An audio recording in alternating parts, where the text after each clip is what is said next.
লাকাদ কাররামনা বানি আদম ওয়া হামালনাহুম ফিল বাররি ওয়াল বাহরি ওয়া রাযাকনাহুম মিনাত তাইয়্যিবাত ওয়া ফাদ্দালনাহুম আলা কাসীরিন মিম্মান খালাকনা তাফদীলা। আল্লাহ বলেন, বনি আদম বড় দামি, আমি আল্লাহ এদের জন্য দুনিয়ার জমিনে চলার মতো সুন্দর ব্যবস্থা করে দিয়েছি, পানির মধ্যে চলারও ব্যবস্থা করে দিয়েছি। যেই লোহা পানির মধ্যে ছেড়ে দিলে নিচে চলে যায়, মানুষের মেধা দিয়ে ওই লোহা দিয়ে স্টিমার বানায়া বৈশা বৈশা এক দেশ থেকে আর এক দেশে যায়। আমি আল্লাহ মানুষের জন্য আবার জমিনে সুন্দর খানার আয়োজন করেছি। গর্তের পিপিলিকার খানাও আমি আল্লাহ দেই, জঙ্গলের হাজারো প্রাণীর খানা আমি আল্লাহ দেই, উড়ন্ত পাখির খানাও দেই, নদীর মধ্যে হাজারো ধরনের মাছ এর খানাও আমি দেই। তবে মানুষের খানার মতো পিওর সুস্বাদু খানা জমিনে আর কাউকে আমি দেই না। কোন নবীদের গুনাহ নাই, সেই নবীরাও কান্না শুরু করবেন। আদম নবী কাঁদবেন, মুসা নবী কান্না করবেন, ঈসা নবী কান্না করবেন। উপায় কি হবে আমার? এবার বুঝেন কতটা ভয়ঙ্কর হবে কিয়ামতের ময়দান। ইয়াউমা ইয়াফিরুল মারউ মিন আখিহি ওয়া উম্মিহি ওয়া আবিহি ওয়া সাহিবাতিহি ওয়া বানিহি। কেউ কারো আপন বলে পরিচয় দিবে না।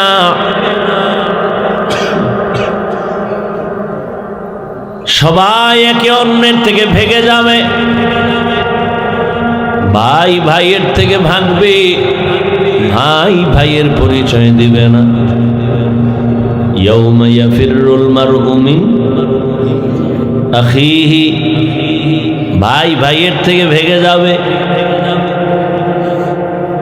এরপরে কয় মা ভেগে যাবে। এরপরে আল্লাহ বলেন বাবাও ভেগে যাবে। ভাইয়ের কথা আগে আনছেন কেন? মা বাবার কথা পরে আনলেন কেন? কয় দুনিয়াতে ভাই ভাইয়ের জন্য জীবন দেয়, আর কেউ দেয় না।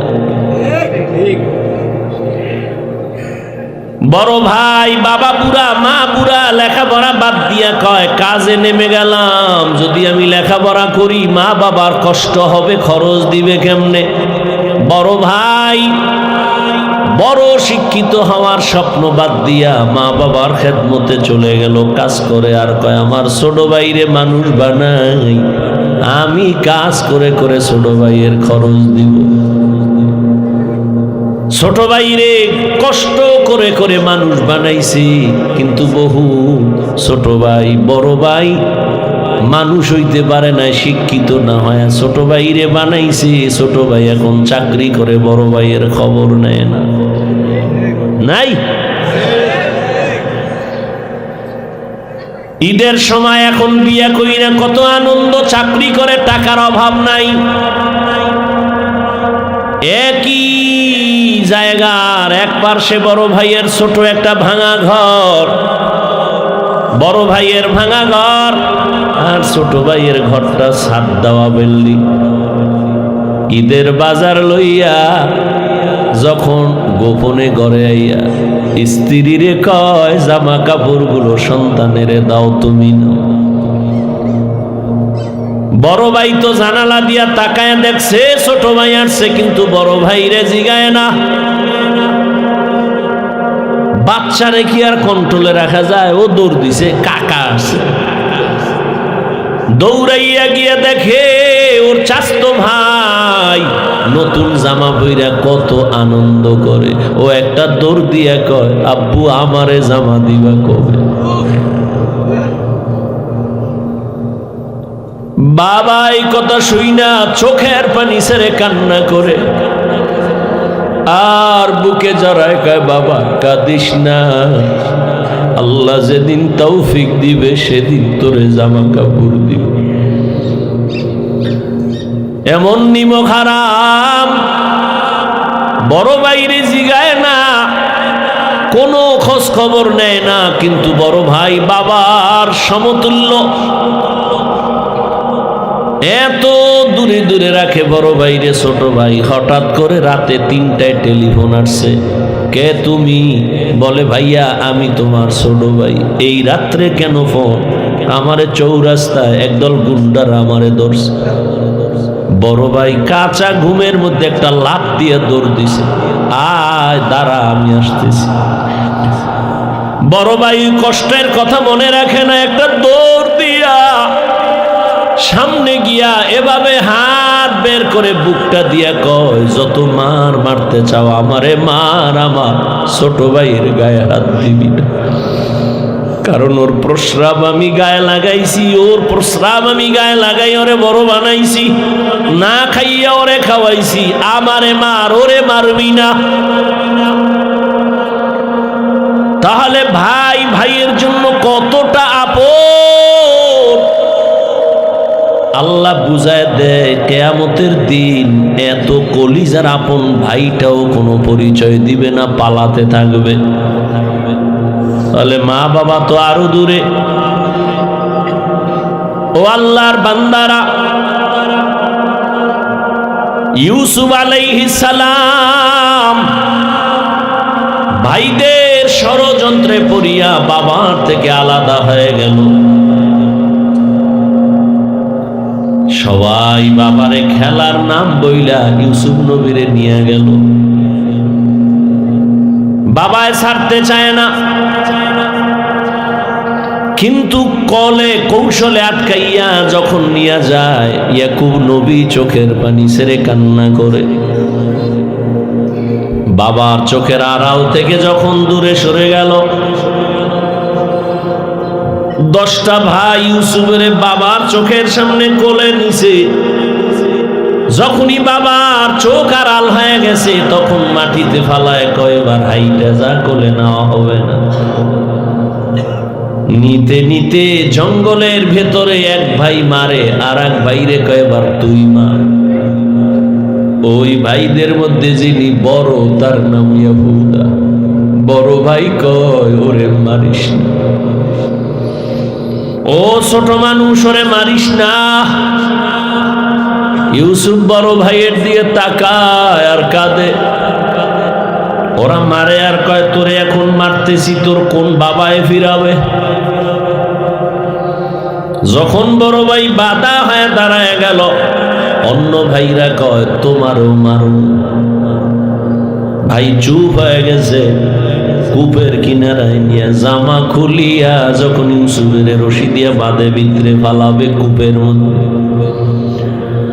ইউসুফ নবীরে যখন ফালায় অন্ধকার ময়লা পানির ভেতরে, আমার আল্লাহ বরদাস্ত করতে না পেরে বলে, জিবরাইল যাও, আমার ইউসুফের বস্ত্র যেন না খুলে জান্নাতি একটা জামা নিয়ে পরায়া দাও, আর নিচে পাথর দেও, ময়লা পানি যেন ইউসুফের গায়ে স্পর্শ না করে। ইউসুফ পাথরের উপরে দাঁড়ায় যাবে। ওরা রশি দিয়া বেঁধে যখন ভেতরে ছাড়ছে, কিছু দূর যাওয়ার পরে উপর দিয়ে রশি কেটে দিয়েছে। হাম কইরা বইরা পাথরের উপরে ইউসুফ দাঁড়ানো, জান্নাতি জামা পরা, আর আলো তো লাগবে না। ইউসুফ নবীর চেহারায় পুরো অন্ধকার, খুব আলো হয়ে গেছে। শুনিদা কায় বুয়াদ মানন্দ দিদা, তোরা দিদা ও ইউসুফ শুনিদা। সবাই চলে গেল। কৃত্রিম রক্ত লাগায় বাবারে ধোকা দিছে, আপনারা জানেন। বাবাই তো বুঝে ফেলছে, আল্লাহ স্বপ্ন যোগে আগেই জানায় দিছে এই ষড়যন্ত্র চলে। বাবাই বলে না 10 ভাইয়ের কারণে ষড়যন্ত্র। সবাই আনন্দে আছে, ইউসুফের তো বাগে খেয়ে ফেলছে, কিন্তু ফাঁকে ফাঁকে ফাঁকে ফাঁকে 9 ভাই আর খবর নেয় না। বড় ভাই ফাঁকে ফাঁকে যায়, খবর নেয়। হালকা পাতলা নাস্তা নিয়ে ইউসুফের রশি দিয়ে ভেতরে দেয়। হঠাৎ একদিন আইসা দেখি কূপের মধ্যে ইউসুফ নাই। ওই ব্যবসায়ীরা এসে রে বালতি নিয়ে পানি উঠাবে, ইউসুফের পায়ে নিয়ে গেছে, কাফেলার মধ্যে নিছে। বড় ভাই পাগলের মতো হয়ে গেল, কই আমার ইউসুফ গেল কই? অন্য ভাইদের ডাক দিছে, আয় তাড়াতাড়ি, ইউসুফ তো কূপে নাই। মায়া বুঝানোর জন্য ওদের বলছে, কিন্তু ওরা যে ষড়যন্ত্র করবে তাও তো জানছে। বড় ভাইয়ের অন্তরে মায়া, এক পর্যায়ে তো তারে ইউসুফের নিয়ে গেল মিশরে। বিশাল ইতিহাস। আল্লাহ তাআলা একটা সূরা নাযিল করছেন, সূরা ইউসুফ। মিশরে যখন আল্লাহ পাক ইউসুফ নবীর অর্থমন্ত্রীর দায়িত্ব দিলেন, দুর্ভিক্ষ লেগে গেছে সারা দুনিয়ায়, মিশরের আশেপাশে। ইয়াকুব নবীর এলাকায় দুর্ভিক্ষ, খানা নাই, উপবাস। ইয়াকুব নবী কয়, যাও মিশরে ফ্রি খানা দেয়, যাও তোমরা 9 ভাই, তোমরা 10 জন চলে যাও, যাইয়া তোমরা ওই মিশর থেকে কিছু খানা নিয়ে আসো, আর কিছু টাকা ছিল পুরান টাকা এলো নিয়ে যাও। খানা আনতে যায় মিশরে। আল্লাহর কি কুদরত! ইউসুফ নবী সিংহাসনে আছেন, দায়িত্বশীলরা খানা দেয় লাইনে দাঁড় করায়া। শাহী গেট দিয়া যখন আওলাদে ইয়াকুব যখন 10 ভাই ঢুকছে, ওরা ঢুইকাই খানার লাইনে দাঁড়াইছে, কিন্তু কেউ জানে না কারা। ইউসুফ দেখেই চিনে ফেলছে আমার সেই 10 ভাই। ইউসুফ নবী গোপন রাখছে, পরিচয় দেয় না। এদের ডাইকা পরিচয়হীন ভাবে নিজেকে পরিচয় গোপন রাইখা এরপরে পরিচয় নিল, আপনারা কোথা থেকে আসছেন, কেনান থেকে আসছি। আপনাদের আব্বার নাম কি? বলে আব্বার নাম ইয়াকুব। বলে আপনাদের আব্বা কেমন আছে? বলে ভালো। অনেক ভালো। হ্যাঁ, তবে একটা ভাই আমাকে হারায় গেছে। তাই নাকি? বলে হ্যাঁ। পরে কয়, আমার আব্বা যেন ওই ভাইকে হারায়া কানতে কানতে কানতে কানতে অন্ধ হয়ে গেছে। ইউসুফ নবী পারে না, চিল্লায় কান্না করে, কিন্তু কন্ট্রোলে নিয়ে কয়, আপনারা কয় ভাই? কয় আমরা 10 ভাই। কার ভাই নেই? কয় এক ভাই তো হারায় গেছে। আর নাই? হ্যাঁ আর একজন আছে, বিনিয়ামিন। কই? সে আব্বার কাছে। দায়িত্বশীলকে গোপনে বলে দিল, ইচ্ছা রকম খানা দে, বস্তা ভইরে দিবি, আর ও যে টাকা দিছে ওই টাকাও খানার মধ্যে ঢুকাই দিব, ওরা যেন না দেখে। ইউসুফ নবী বিদায় বেলা বলে দিলেন, মেহমানদারি করা, চলে যান। খানা তো বেশি দিন থাকবে না, শেষ হইলে আবার আসবেন। তবে একটা শর্ত, ওই ছোট ভাই আপনাদের সাথে নিয়ে আসবেন, না হয় খানা দেওয়া হবে না। ইউসুফের আপন ছোট ভাই বিনিয়ামিন বাড়িতে যাইয়া 10 ভাই প্রশংসা করে, বাবা মিশরে যে আমগো খানা দিছে অর্থমন্ত্রী, বড় ভালো মানুষ, আমাদের আলাদা সম্মান দিছে, মেহমানদারি করাইছে। ওরা তো জানে না আমগো ইউসুফ। খানার বস্তা খুলে দেখে টাকা যা দিছিলাম তাও ফেরত, আরো খুশি। এইবার আব্বা যান আমাদের একটা শর্ত দিছে, আবার খানা আনতে যাইতে বলছে, তবে ছোট ভাইরে না নিলে দিবে না। বাবায় বলে, একটারে নিয়ে 250, এটারও ছাড়ো। ইতিহাস বড় করুণ। খানা যখন শেষ হয়ে গেল, এবার বিদায় বেলা বাবার সাথে ওয়াদা দিছে, এই ভাইরে আর হারাবো না, দাও। এইবার বিনিয়ামিনের নিয়া 11 ভাই মিশরে রওনা। মিশরে যাইয়া আবার ইউসুফ নবীর সাথে মোলাকাত। ইউসুফ নবী বিনিয়ামিনের পাইয়া পারে না, কলিজাটা ফেটে একটা চিৎকার দেয়, কন্ট্রোলে নিয়া বলে আজ আপনারা আমার রাজপ্রাসাদের মেহমান হবেন। সবার জন্য একটা একটা রুম বানাইলো, এক এক রুমে দুইজন করে করে ঘুমাবে। রাতের বেলা শিডিউল করে আপনারা 2 ভাই এক রুমে, আবার 2 ভাই এক রুমে, ঘুরতে ঘুরতে 5 ভাই 10 ভাই 5 রুমে ঢুকে গেল। এখন বাকি রয়েছে 1 ভাই বিনিয়ামিন বাকি। আপনারা যদি কিছু মনে না নেন, এক রুমে কি এই ভাই থাকতে পারে আপনাদের? না, কথা আপনারা অনুমতি দিলে এরে আমার সাথে আজকে রাখি, আমার সাথে ঘুমাবে। এরা তো খুশি। যদি মন্ত্রীর সাথে ঘুমায় তা আমাকে খাওয়ান বেশি পাবো, মোহাব্বত বাড়বে। ওরা বলল ঠিক আছে আলহামদুলিল্লাহ। এবার 10 বাইরে 5 রুমে দিয়া 40 বছরের বিরহের বেদনা অন্তরে জমা। দীর্ঘ 40 বছর পর্যন্ত ভাই বিনিয়ামিন রে দেখে না, বাবা ইয়াকুবরে দেখেন। ইউসুফ আজকে কি ঘুমাবে? বাইরে রুমের মধ্যে নিয়ে কয়, রে বিনিয়ামিন বল আমার বাবা কেমন আছে? বিনিয়ামিন কান্না করে। ইউসুফের জন্য দুঃখে দুঃখে বাবা কান্না করে অন্ধ হয়ে গেছে। এক পর্যায়ে ইউসুফ নবী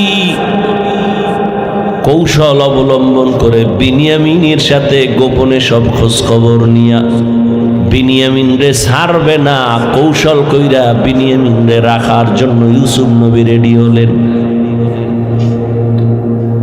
ভাইরা আমার, 10 বাইরে আবার খানা দিয়া বিদায় করেছেন। ইউসুফ নবী বিনিয়ামিনকে রেখে দিলেন। নিয়ম অনুযায়ী একটা কৌশল করেছেন, ওটি বলার সময় নাই। শেষ পর্যায়ে পরিচয় ইউসুফ দিয়া কয়, আমারে চিনবা না, আমি তোমাদের সেই হারানো ভাই ইউসুফ।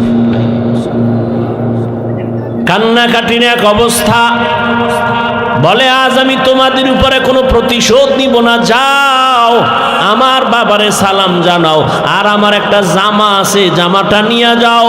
আমার আব্বা জান অন্ধ, ওই জামাটা আমার আল্লাহ জান্নাত থেকে পাঠাইছেন। কূপের মধ্যে যে জামা পরছিলাম ওই জামাটা নিয়ে যাও, আর আমার আব্বাজানের চোখের মধ্যে লাগাইলে আব্বাজানের অন্ধ চোখ ভালো হয়ে যাবে।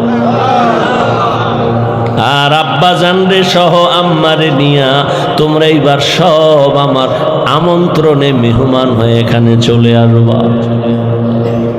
আল্লাহ তাআলা 40 বছর পেরিয়ে যাওয়ার পর মা বাবা ভাইদেরকে মিশরে পৌঁছে দিলেন।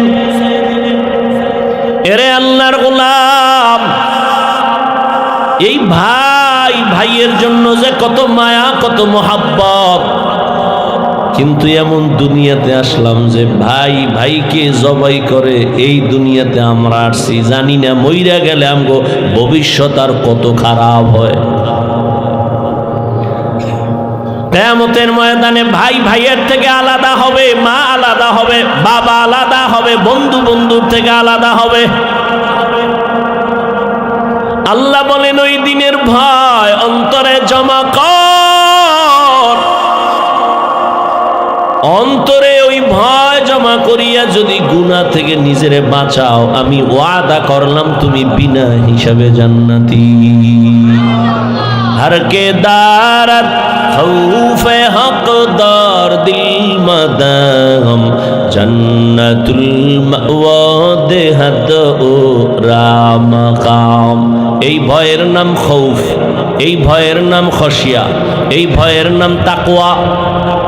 এই ভয়টা জন্মলগ্ন থেকে পাওয়া যায় না, এটা অর্জন করা লাগে। এই ভয় বা তাকওয়া কোথায় তুমি পাইবা? বলে লিকুল্লি শাইইন মা'দিনুন ওয়া মা'দিনুত তাকওয়া কুলুবুল আরিফিন। ভালো ভালো জিনিস রাখার গোডাউন আছে, তাকওয়ার গোডাউন হলো আল্লাহর প্রিয় বান্দাদের কলব। আল্লাহর আরিফিন যারা, তাদের কলব হলো তাকওয়ার গোডাউন। তারা নেক নজর দিবে আর তোমার কলবে তাকওয়ার পাওয়ার ডুববে। এটাকে বলে তাওয়াজ্জুহ। কারণ আল্লাহর প্রিয় বান্দা যারা, আল্লাহর বন্ধু যারা, এদের চোখে পাওয়ার আছে, এদের কলবে পাওয়ার আছে।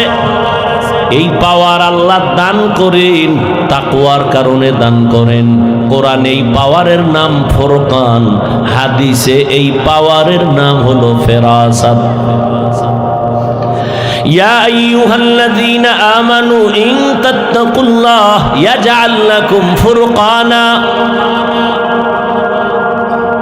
মুমিন তাকওয়ার উপরে মুজাহাদা করো, আল্লাহ দয়া করে তোমাকে ফুরকান নামের পাওয়ার দান করবেন। মা মা'নাল ফুরকান হুয়া নূরুম মিন ইলাহি,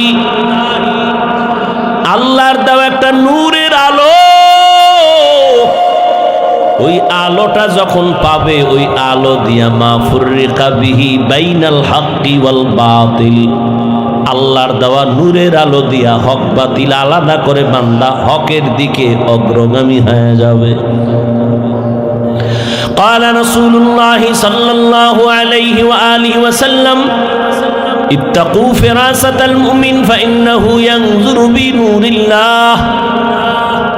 আল্লাহর ওলি যারা, আল্লাহর প্রিয় গোলাম যারা, তাদেরকে আল্লাহ ফেরাসাতের পাওয়ার দান করেন। তোমরা সাবধান হে উম্মত, তুমি জীবনে যা দেখবা না, আল্লাহর প্রিয় বান্দা তাদের এই ফেরাসাতের পাওয়ার দিয়া অনেক কিছু দেখবেন, আল্লাহর নূরের আলো দিয়া। অতএব তাদের নেক নজর লাগাও তো অন্তরে ভয় চলে আসবে, তাকওয়া চলে আসবে। আর ভয় আসলেই গুনাহ থেকে বাঁচা সহজ হবে। একটা সন্তান মা বাবাকে ভয় করে, তার প্রমাণ মা বাবার সামনে সন্তান অন্যায় করে না কেন? শাস্তির ভয়। একটা ছাত্র শিক্ষকের ভয় করে, প্রমাণ বলে শিক্ষকের সামনে অন্যায় করে না কেন? শাস্তির ভয়। ঠিক এই দুনিয়ায় যেই বান্দা আমার আল্লাহকে ভয় করবে, ওই বান্দা গলায় ছুরি লাগাবে, কোনোদিন দাড়ির মধ্যে ছুরি লাগাবে না।